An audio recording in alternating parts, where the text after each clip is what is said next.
একটা সিঙ্গেল লাঠি ছিল না কারোর হাতে, কতগুলো ব্যানার ছিল তাও প্লাস্টিকের স্টিকে, একটা লোকের হাতে ইট পাথর ছিল না। আর ওরা ইলেকট্রিক শক লাঠি, স্টিলের লাঠি, বেত, আপনার টিয়ার গ্যাস, রাবার বুলেট সমস্ত ভাবে সজ্জিত হয়ে হাজারে হাজারে রাজীব কুমারের বাহিনী আর মনোজ বর্মার বাহিনীকে অভয়ার বাবা। নবান্ন অভিযান ঘিরে ধুন্ধুমার, অভয়ার মা এবং বাবাকে আহত করা হয়েছে বলে অভিযোগ। হাসপাতালে দেখতে যান শুভেন্দু অধিকারী, দেখে এসে কি বললেন তিনি দেখুন।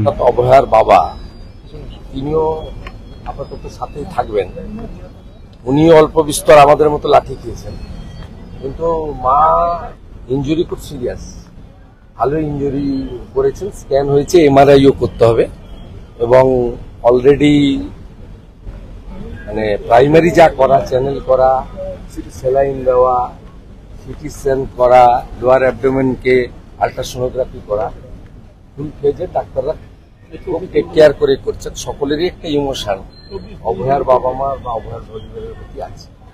অ্যাডমিশন নিলেও মানে she is not okay, she is serious, তবে জ্ঞান আছে, কথা বলার চেষ্টা করছিলেন, আমি বলিনি, দুটো চোখ থেকে অঝরে জল পড়ছে, সেটা হয়তো মেয়ের বিচার চাইতে গিয়ে মার খাওয়ার জন্য হতে পারে। পেনও আছে, আমার সামনেই ডাক্তারবাবুরা কিছু চেক আপ করছিলেন, দেখলাম উনি মানে ডিসকমফোর্ট ফিল করছেন। এখানে মোট অ্যাডমিটেড হয়েছে এখন অবধি 6 জন, তার মধ্যে রেবেকা মোল্লার হাত ভেঙেছে, মাথা স্টিচ হয়েছে, স্ক্যান হচ্ছে, ইন্টারনাল হ্যামারেজ থাকতে পারে।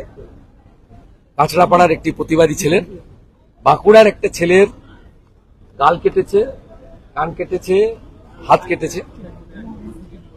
এর বাইরেও আরো 15-16 জনকে কাউন্সিলর সজল ঘোষের নার্সিংহোমে এবং রেলের হসপিটালে করা হয়েছে। আমরা সিদ্ধান্তই নিয়েছিলাম কোনো ইনজোর্ডকে মমতার হসপিটালে পাঠাবো না, যেখানে অভয়া বোন সেফ নয়, সেখানে কোনো লোক সেফ নয় বলে আমরা মনে করি।